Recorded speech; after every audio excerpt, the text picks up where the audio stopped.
नमस्कार, समाज समता news channel में आप सभी दर्शकों का स्वागत है एक नई खबर के साथ। इससे पहले अगर आपने हमारे चैनल को अभी तक सब्सक्राइब नहीं किया है तो प्लीज़ सब्सक्राइब कर दें। हम बात करने जा रहे हैं हवा महल विधानसभा क्षेत्र की, जहां हवा महल विधानसभा क्षेत्र में युवा सम्मेलन कार्यक्रम का आयोजन किया गया। इसमें भारी संख्या में युवाओं ने बढ़-चढ़ कर हिस्सा लिया।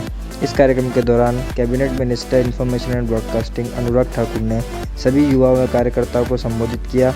वह हवा महल विधानसभा बीजेपी प्रत्याशी बाल मुकुंदाचार्य को भारी मतों से विजय दिलाने के लिए प्रेरित किया। आइए देखते हैं क्या कहा अनुराग ठाकुर ने। प्रत्याशी आचार्य बाल मुकुंदाचार्य जी के लिए मैं आपका सहयोग, समर्थन, आशीर्वाद मांगने आया हूं।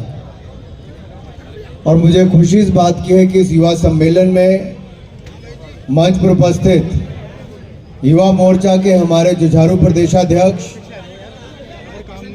मेरे प्रिय मित्र भाई अंकित गुर्जर जी, भारतीय जनता पार्टी के मुख्य प्रवक्ता और जिनका जन्मदिन भी है, मेरे मित्र लक्ष्मीकांत भारद्वाज जी, और जो हमारे साथ पूर्व में राज्यसभा के सांसद रहे आदरणीय रामकुमार वर्मा जी, जिला के प्रभारी नरेश बंसल जी, यहाँ पर जिला अध्यक्ष सुरेंद्र जी युवा मोर्चा के, मंच पे ऊपर मुझे लगभग 68 लोगों के नाम लिख कर दिए हैं। तो मंच और सभा में उपस्थित भारतीय जनता पार्टी के सभी पदाधिकारीगण, सभी चुने हुए प्रतिनिधि, आदर योग्य मेरे भाई और बहनों और मीडिया से आए हुए मेरे प्रिय मित्रों, मुझे पार्टी ने पूछा कि अपने कार्यक्रमों की शुरुआत कहां से करोगे, तो मैंने कहा जहां से आचार्य जी लड़ रहे हैं और जहां से कांग्रेस की हवा निकालने का काम शुरू हो सकता है, ऐसे हवा महल से शुरू करें। तो मैं हवा महल वालों से पूछता हूं, कांग्रेस की हवा निकालोगे? देखो, जिनको मिल गई कुर्सियां उनके तो हाथ खड़े नहीं हुए, जिनको कुर्सी नहीं मिली, जो अपनी दो टांगों पे खड़े, उनके दो हाथ भी खड़े हो गए। मैं एक बार फिर मौका देता हूं भाई, कांग्रेस की हवा निकालोगे? कांग्रेस मुक्त राजस्थान करोगे? भ्रष्टाचार मुक्त राजस्थान करोगे? अपराध मुक्त राजस्थान करोगे? कमल का फूल खिलाओगे? आचार्य जी को जिताओगे? मोदी जी की डबल इंजन की सरकार बनाओगे? तो मैं भी विश्वास दिलाता हूं, मोदी जी की सारी गारंटियां एक एक करके पूरी करेंगे, इस बात का विश्वास दिलाता हूं मेरे भाई। 5 साल पहले मेरे भाई और बहनों, देख नहीं रहा, कांग्रेस के नेता राहुल गांधी आए थे। 5 साल में बीच में केवल छुट्टी बिताने आए। 5 साल पहले राहुल गांधी ने कहा था किसानों के कर्जे माफ करेंगे, माफ किए क्या? 19,422 किसानों की जमीनों की कुर्की हो गई, दर्जनों किसानों ने आत्महत्या कर ली, लेकिन 5 साल राहुल गांधी नजर नहीं आए। राहुल गांधी फेल, कांग्रेस की गारंटी फेल। राहुल गांधी ने बेरोजगारों को कहा था बेरोजगारी भत्ता देंगे, सबको मिल गया क्या? आपको कहा था सरकारी नौकरी देंगे, मिल गई क्या? पेपर लीक हुए क्या? एक बार हुआ? 19 बार पेपर लीक हुए। राजस्थान के 70 लाख युवाओं को ठगने का काम किया तो एक कांग्रेस पार्टी ने किया है मेरे भाइयों। मैं इस मंच से खड़ा होकर विश्वास दिलाता हूं, जैसे ही सरकार बनेगी एसआईटी का गठन करेंगे, भ्रष्टाचारियों को जेल में डालने का काम करेंगे मेरे भाई। लेकिन मेरे युवा साथियों, भ्रष्टाचारियों को तो जेल में डालेंगे ही, आपका हक 28 लाख सरकारी नौकरी और 5 लाख रोजगार स्वरोजगार के अवसर अलग से भारतीय जनता पार्टी राजस्थान में अलग से खड़ा करेगी। मेरे युवा साथियों, राजस्थान का नाम था कला, संस्कृति, साहित्य और संस्कार के लिए। आज राजस्थान का नाम है अपराध, अत्याचार और भ्रष्टाचार के लिए। इन 5 सालों में राजस्थान ने क्या खोया, क्या पाया। आज एक महिला पत्रकार मेरा इंटरव्यू करके जब उनको किसी और दूसरे ठिकाने पर जाना था तो लक्ष्मीकांत जी से कहने लगी कि मैं रात के समय सफर भी करूं कि ना करूं। अगर मेरी एक पत्रकार बहन के मन में यह डर था तो आम नागरिक के मन में क्या डर होगा। अभी कुछ दिन पहले एक चलती बस में महिला के साथ बलात्कार किया और उसको फेंक दिया झाड़ियों के पास। एक दलित बहन के साथ बलात्कार हुआ, उसको काट के उसके शव को जंगलों में फेंक दिया। एक अनुसूचित जाति जनजाति की बहन के साथ बलात्कार करके उसको जलाकर कुएं में फेंक दिया। 35,000 बहनों के साथ दुष्कर्म की घटनाएं हुई। क्या राजस्थान की जनता सोई रहेगी? 2 लाख बहनों के साथ महिला अपराध की घटनाएं हुई, क्या ये मेरे भाई सोए रहेंगे? 70 लाख युवाओं के साथ धोखा हुआ, आप सोए रहोगे? अरे राजस्थान के कोने कोने से चीख और पुकार उन बेटियों की सुनाई देती है जो इस गहलूट की सरकार में जिनकी इज्जत भी लुटी, जिस राज्य की संपदा भी लुटी, जिस राज्य के युवाओं का भविष्य भी लुटा है। ऐसी लूट की खुली छूट वाली सरकार आज से पहले कभी राजस्थान ने नहीं देखी थी। लेकिन सवाल यह खड़ा होता है कि अगर किसानों के कर्जे माफ नहीं किए तो क्या कांग्रेस को वापस सत्ता में आने का हक भी है? क्या महिलाओं के अपराध की घटनाओं के बाद कांग्रेस को वापस सत्ता में आने का हक नहीं है? क्या लाखों युवाओं के साथ धोखा करके पेपर स्कैम के बाद कांग्रेस को सत्ता में आने का हक है? भी नहीं है। क्या महिलाओं के साथ दुष्कर्म के बाद सीना चौड़ा करके कांग्रेस का नेता बोले, विधानसभा में बोले कि मर्दों का प्रदेश है तो चुल्लू भर पानी में पूरी कांग्रेस को डूब जाना चाहिए था।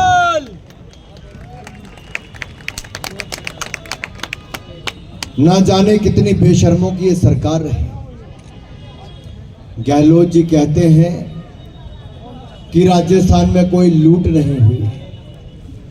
जिसके सचिवालय में करोड़ों रुपए मिले हो, सोना मिला हो, जिनके लॉकरों में करोड़ों रुपए की नकदी मिली हो। अरे मैं तो बाहर से आया हूं, मैं तो राजस्थान वालों से पूछता हूं, लॉकर में करोड़ों रुपए मिले कि नहीं मिले? सचिवालय में करोड़ों रुपए मिले कि नहीं मिले? सोना मिला कि नहीं मिला? 1000 करोड़ की खदानों को 5 करोड़ रुपए में दिया कि नहीं दिया? अरे एक नहीं कई ऐसी घटनाएं हुई। यहाँ भू माफिया हो, खनन माफिया हो, शराब माफिया हो, तबादला माफिया हो, महिला अपराध माफिया हो, ये माफियाओं की सरकार को अब माफ नहीं करेगा राजस्थान। अब कांग्रेस का जाने का समय और भाजपा का आने का समय हो गया है मेरे भाई और बहनों। अगर आप भ्रष्ट सरकार को हटाने के लिए तैयार हो तो मेरे साथ नारा लगाओ। कौन सा नारा है? एक ही नारा, एक ही नाम। कोई और भी नारा है? आदेश करो। नरेंद्र मोदी जिंदाबाद।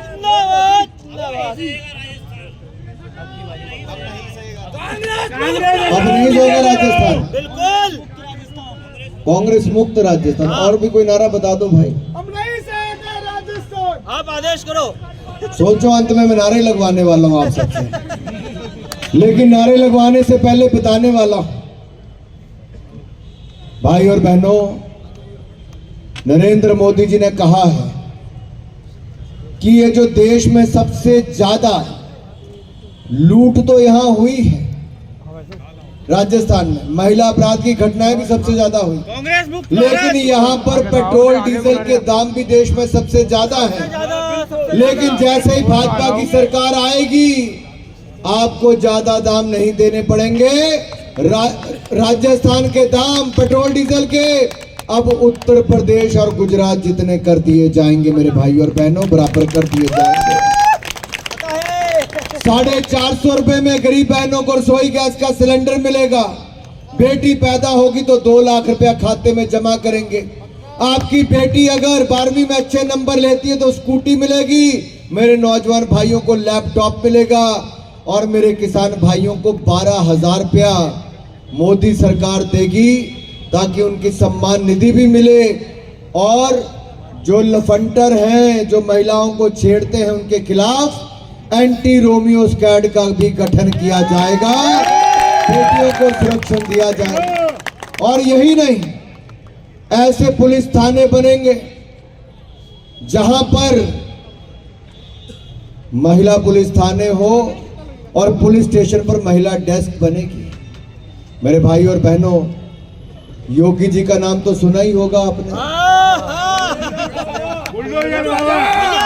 अब इतने बड़े उत्तर प्रदेश में तो माफिया राज को खत्म कर दिया। आप राजस्थान में कमल खिलाओ, वैसे बुलडोजर की धाक यहां पर भी नजर आएगी। प्रधानमंत्री मोदी जी ने राजस्थान में पिछले 5 सालों में 20 लाख पक्के मकान बनाकर दिए और अगले 5 सालों में कोई गरीब ऐसा नहीं होगा जिसके पास पक्का मकान ना हो।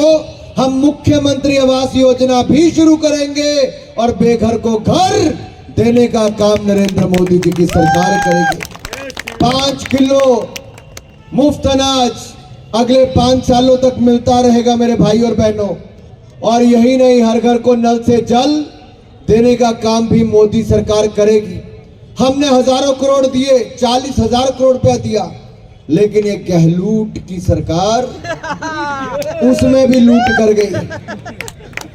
मेरे भाई और बहनों, केजी से लेकर पीजी तक बेटियों को मुफ्त में शिक्षा मिलेगी। और राजस्थान में अच्छे से अच्छे इंस्टीट्यूट खोले जाएंगे। जैसे मोदी जी ने पिछले 5 सालों में 23 नए मेडिकल कॉलेज खोले, अब 15,000 डॉक्टर्स की और 20,000 पैरामेडिकल स्टाफ की नियुक्ति अगले 5 सालों में करके आपको बढ़िया स्वास्थ्य की सुविधा दी जाएगी। ये गहलोत की सरकार ऐसी है कि राजस्थान के सबसे बड़े अस्पताल में कफन भी उपलब्ध नहीं है। जहां नहीं है कफन, उस सरकार को कर दो दफन। अगर इनके अस्पतालों में कफन भी नहीं मिलते तो और क्या मिलेगा मेरे भाई और बहनों। मैं अपने आंगनवाड़ी कार्यकर्ता बहनों को कहना चाहता हूं, आपका मासिक मानदेय बढ़ाकर 13,000 रुपए कर दिया जाएगा। मिनी आंगनवाड़ी कार्यकर्ताओं को 7500 रुपए मिलेंगे और आंगनवाड़ी सहायकों को 6,500 रुपया और आशा कार्यकर्ताओं को 6,000 रुपए देने का काम भारतीय जनता पार्टी की सरकार करेगी। 5 लाख युवाओं को हम रोजगार स्वरोजगार के अवसर तो देंगे ही, लेकिन मेरे युवा साथियों, हम सबका प्रयास होना चाहिए कि भ्रष्टाचार मुक्त सरकार देंगे। पेपर लीक जो होते थे उसको खत्म करेंगे और हमने देश में भी किया है। यूपीएससी का स्कैम कभी नहीं सुना होगा आपने, लेकिन राज्यों में पीएससी के स्कैम होते हैं। मोदी जी ने तो क्लास 3 और क्लास 4 की नौकरियों में इंटरव्यू भी खत्म कर दिए। मेरिट के आधार पर नौकरियां मिलती है। 10 लाख सरकारी नौकरी देने का काम मोदी सरकार ने कहा था। 6.5 लाख से ज्यादा नौकरियां हम दे चुके हैं हर महीने। आचार्य जी, हर महीने हम कम से कम 70,000 से लेके 55,000 नौकरियां हर महीने मोदी जी सरकारी नौकरियां देश भर में दे रहे हैं। मेरे भाई और बहनों, एक समय था जब कश्मीर में तिरंगा झंडा जला देते थे, तिरंगे को फाड़ देते थे, पैरों तले रौंद देते थे, सैनिकों पर पथराव करते थे। और ये बड़ी पुरानी बात नहीं मैं कर रहा, ये 2013-14 तक कांग्रेस की सरकारों में होता रहा। लेकिन नरेंद्र मोदी जी की सरकार ने आगे करके दिखाया है। जिस जम्मू कश्मीर में यह होता था, जहां पर कभी मैं तिरंगा यात्रा लेकर गया था कलकत्ता से कश्मीर, मेरा अपराध केवल इतना था कि मैं तिरंगा झंडा कश्मीर में फहराने जा रहा था। मुझे जेल में डाल दिया, हजारों राजस्थान के नौजवानों को जेल में डाल दिया। हमें भूखा रखा, ठंड में रखा, लेकिन हमारे कार्यकर्ताओं ने ठाना था लाल चौक पर तिरंगा झंडा फहराना था।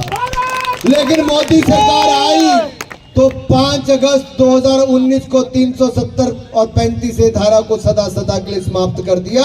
अब हर घर तिरंगा कश्मीर में लहराता है। ऑपरेशन गंगा चलाकर यूक्रेन की भूमि में 23,000 विद्यार्थियों को बम धमाकों के बीच में बगैर खरोंच लगे कोई निकाल कर लाया। तो ऑपरेशन गंगा में मां गंगा का बेटा नरेंद्र मोदी जी तिरंगे की मान बान शान को बढ़ाकर लाए। केवल भारत ही नहीं, साथ लगते देशों के बच्चे भी हाथ में तिरंगा झंडा लेकर बाहर आए। यही नहीं, कभी भारत मदद मांगने वालों में था, आज भारत मदद देने वाला बना है। Turkey, Syria, Libya, Nepal, Afghanistan हो, जहां पर भी भूकंप की घटनाएं हुई या आपदा आई, भारत ने सबसे पहले मदद पहुंचाई। ये बढ़ते भारत के कदम हैं। कभी एक मौका था, कांग्रेस के समय अंतरिक्ष स्कैम होता था देवास डील में, आज नरेंद्र मोदी की सरकार है, चंद्रयान मिशन को सफलता मिलती है, चंद्रमा पर भी तिरंगा झंडा फहराया जाता है। कांग्रेस की सरकार में 2013-14 में लड़खड़ाती चरमराती अर्थव्यवस्था थी भारत। 9 वर्षों में मोदी जी ने भारत को 10वें नंबर से दुनिया की 5वें सबसे बड़ी अर्थव्यवस्था बना दिया है। क्या आगे बढ़ाना कि यहीं रुक जाना है? आगे अगर आगे बढ़ाना है तो राजस्थान का योगदान बहुत जरूरी है मेरे भाई और बहन। राजस्थान के योगदान के बिना संभव नहीं है। एक समय था राजस्थान में बड़ी से बड़ी इंडस्ट्री आ रही थी, लेकिन पिछले 5 सालों में गहलोत की सरकार में ग्रहण लग गया है। अगर ये ग्रहण लगा रहेगा तो यहां नहीं आएगी इन्वेस्टमेंट। हमने कहा कि हम इसको $350 बिलियन यानी कि 8,000 करोड़ रुपए से ज्यादा, 8,500 करोड़, $1 बिलियन होता है। तो आप कल्पना करो कितने लाख करोड़ की हम अर्थव्यवस्था राजस्थान को बनाना चाहते हैं। इससे रोजगार स्वरोजगार भी आएगा। अभी जिस बाजार में मैं आया तो यहां आते आते मैं आचार्य जी को बता रहा था, मुझे 48 मिनट लगे आते हुए। अगर ये हाल राजधानी का है तो आप कल्पना कीजिए यहां पे क्या होगा। मेरा एक निवेदन आप सबसे है, पिछले लोकसभा चुनाव में राजस्थान की जनता ने दिल खोलकर वोट दिया, एक तरफ से मोदी जी को जिताया। 2014 में भी आपने यही किया था। कांग्रेस की लूट के सामने लाखों करोड़ थे कांग्रेस के पास, मोदी जी तो गरीब परिवार से आए थे। कांग्रेस ने कहा था गंदी नाली का कीड़ा है, कांग्रेस ने कहा था बिच्छू है, किसी ने कहा सांप है, किसी ने कहा मौत का सौदागर है, किसी ने कहा चाय बेचने वाला है। लेकिन हिंदुस्तान की महान जनता ने कहा हम देश बेचने वाली कांग्रेस को नहीं स्वीकारेंगे, ईमानदार चाय बेचने वाले को देश का प्रधानमंत्री बनाएंगे। और आज में 10 साल ये सरकार के होने जा रहे हैं। 10 साल में मोदी सरकार में कोई 10 रुपए का मोदी जी पर आरोप नहीं लगा पाया है। एक ईमानदार मां के ईमानदार बेटे ने आपकी ईमानदारी के साथ सेवा की है।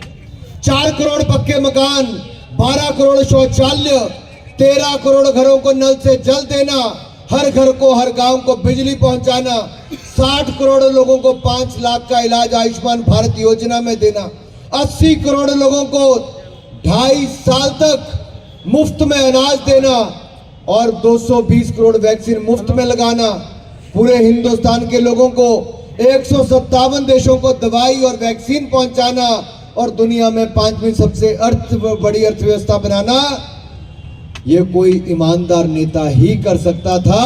और ये राजस्थान की जनता का मैं धन्यवादी हूं, आपने सारी सीटें कमल का फूल खिलाकर की थी।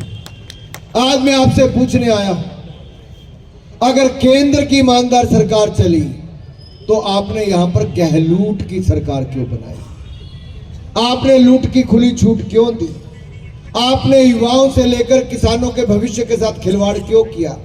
आपने महिलाओं की इज्जत लूटने से लेकर यहाँ के जो आपकी खदानों से लेकर आपकी नदियों को तक को लूटने का काम क्यों किया? बालू हो, बाजरा सब कुछ आपने लूटने का काम क्यों किया? रेता बजरी का ये खुली छूट थी पिछले 5 सालों में। और देश की अखबारों में पहले पन्ने पर छपता था। एक डायरी का बड़ी चर्चा हुई यहाँ पे, क्या रंग है डेयरी का? आगे वाले मत बोलना भाई, वोट मुझे सबका चाहिए। बिल्कुल। पीछे वालों से पूछता हूं, डेयरी का रंग क्या है? कारनामे कौन से रंग के हैं? अरे वाह राजस्थान वालों, लाल डेयरी के, लाल डेयरी के, लाल डेयरी के। ये कांग्रेस की सरकार है, ऐसा कोई बचा नहीं जिसको इन्होंने ठगा नहीं। अब मैं आपसे एक वायदा लेने आया। भ्रष्टाचारियों का तख्त छीनना चाहते हो, नहीं छीनना चाहते? तो मैं कहूंगा तख्त बदल दो, ताज बदल दो, बेईमानों का तख्त बदल दो, ताज बदल दो, राजपुरी जयपुरी रजाई तो सब तरफ बहुत मशहूर है, ठंड के समय बहुत काम आती है, लेकिन आपके हाथ अंदर ऐसे हैं, आवाज आ रही है सबकी, लेकिन जिसके मुट्ठी बंद करके हाथ ऊपर दोनों होंगे, मैं समझूंगा वो तख्ता पलट करने के लिए तैयार है, मंच वालों से लेके नीचे वालों तक। तख्त बदल दो, ताज बदल दो। वो ग्रे जैकेट पहनी मेरी बहन, हो सकता है मीडिया से हो, आपके पीछे, हाँ बहन आप पीछे देख रहे, सफेद चश्मे वाली, हाँ जी आप ही, हाँ आपके पीछे और एक मेरे बुजुर्ग अंकल बैठे हैं, उनके पीछे की नीली जैकेट वाला खड़ा हो गया। आपके तीनों के हाथ खड़े नहीं हुए, तो तख्ता पलट करने के लिए आप तीनों तैयार नहीं थे। और एक मेरा ब्राउन जैकेट वाला भाई इधर है जो अपना सिर खुजला रहा है, हाँ आप ही, आपके भी हाथ खड़े नहीं हुए थे। तख्त बदल दो, ताज बदल दो, वो लाल जैकेट वाला भाई पीछे से थोड़े धीमे हाथ खड़े किए, लेकिन इधर सफेद शर्ट ब्राउन जैकेट वाले ने हाथ खड़े नहीं किए। लंबे बाल जिनके आचार्य जी की तरह लंबे बाल हैं, उनके हाथ भी खड़े नहीं हुए। हाँ आपके भाई साहब, तख्त बदल दो, ताज बदल दो, भाई जरा पूरे हवा महल से अगर हवा निकालनी है कांग्रेस की, निकालनी नहीं निकालनी हवा, निकालनी तो मेरे साथ जोर से नारा लगाएंगे। तख्त बदल दो, ताज बदल दो, तख्त बदल दो, ताज बदल दो, तख्त बदल दो, ताज बदल दो, तख्त बदल दो, ताज बदल दो, तख्त बदल दो, ताज बदल दो। मेरा सफेद शर्ट वाला भाई है, ऐसे नहीं चलेगा भाई। काले कारनामे वालों को सफेद शर्ट वालों से धुलाई करवानी। चलो तख्त बदल दो, ताज बदल दो, तख्त बदल दो, ताज बदल दो। भाई साहब थोड़ा पीछे खड़े होकर हाथ ऊंचे करो, आपको भी करना। चलो भाई जरा ताली बजा के सब मेरे मीडिया के भाई, ये ANI वाले, बाकी जितने सारे, थोड़ा हाइट देके सबकी फोटो टीवी पर दिखाओ जरा। एक घर वाले बोले कि हवा महल में घूमने गए थे कि हवा बदलने गए थे? हवा बदलनी है। तख्त बदल दो, ताज बदल दो, तख्त बदल दो, ताज बदल दो, तख्त बदल दो, ताज बदल दो, तख्त बदल दो, ताज बदल दो, तख्त बदल दो, ताज बदल दो। भारत माता की, भारत माता की, भारत माता की, वंदे वंदे वंदे। भारतीय जनता पार्टी जिंदाबाद, भारतीय जनता पार्टी जिंदाबाद, नरेंद्र मोदी जिंदाबाद, मोदी जी को जय श्री राम। आपको जय श्री राम बोलने में शर्म तो नहीं आती? कांग्रेस वालों को बहुत शर्म आती है भाई। कांग्रेस तो कहती है भगवान राम काल्पनिक है, कांग्रेस तो कहती है राम सेतु है ही नहीं, कांग्रेस तो कहती जय श्री राम मत लगाओ। लेकिन ये मोदी सरकार है जिसने सोमनाथ धाम बनाई, जिसने केदारनाथ धाम बनाई, जिसने काशी विश्वनाथ धाम बनाई, जिसने महाकाल लोक धाम बनाया, और जिसने अयोध्या धाम में भव्य राम मंदिर भी बनाया है।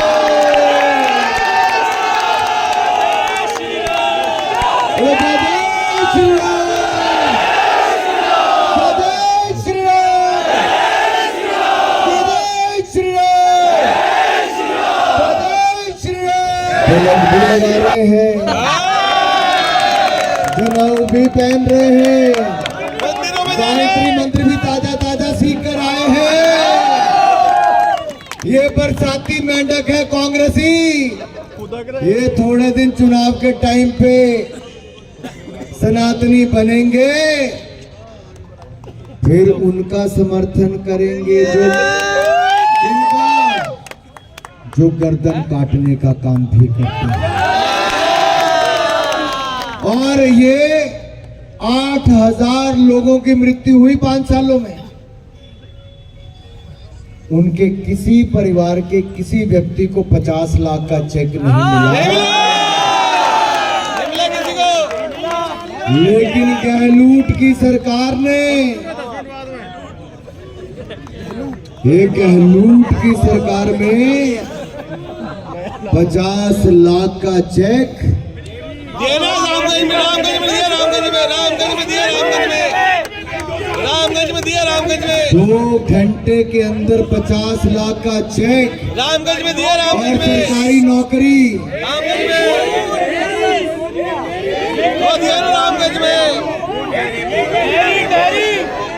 दूध डेयरी भी, रामगंज में दिया है। गवर्नमेंट नौकरी भी भैया अरे राजस्थान की जनता को तो सब पता है, पता है। लेकिन होता क्या है, हमें सब पता होता है, लेकिन जब जनता को बताने का समय आता तो अब है। ये टोमी वोटिंग किस दिन है? 25 को है। आचार्य जी का चुनाव चिन्ह क्या है? आचार्य जी का चुनाव चिन्ह क्या है? और ईवीएम पे निशान कितने नंबर पे है? तो मेरे भाइयों, तीसरे नंबर पर आचार्य जी का नाम होगा, कमल का फूल चुनाव चिन्ह होगा, कमल का बटन दबा देना। तीसरे नंबर पर जब दबाओगे तो 3 तारीख को कमल ही खिलने वाला है। खिलाना कमल नहीं खिलाना है। हवा महल का विधायक कैसा हो? हवा महल का विधायक कैसा हो? हवा महल का विधायक कैसा हो? हवा महल का विधायक कैसा हो? हवा महल का विधायक कैसा हो?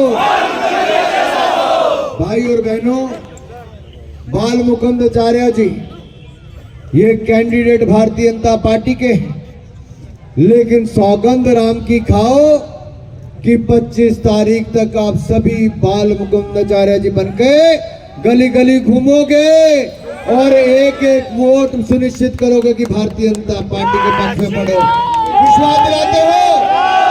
विश्वास दिलाते हो? जय श्री राम। भाई भगवान राम की सौगंध ठीक खाना जिसने खानी है, मेरा बोल सुनो। जय श्री राम, जय श्री राम। ये विश्वास लेकर जा रहा हूँ, हवा महल से ही कांग्रेस की हवा निकलेगी और फिर पूरे राजस्थान में भाजपा की लहर चलेगी। कमल कमल कमल और कमल ही खिलेगा। मोदी मोदी मोदी मोदी मोदी मोदी मोदी मोदी मोदी मोदी। मेरी 10 बजे की फ्लाइट है, 9:35 हो गए। मैं आप सबसे क्षमा चाहता हूं, मुझे जाना है। और एक बार फिर आपसे आश्वासन लेता हुआ विश्वास लेकर, जय हिंद, जय श्री राम।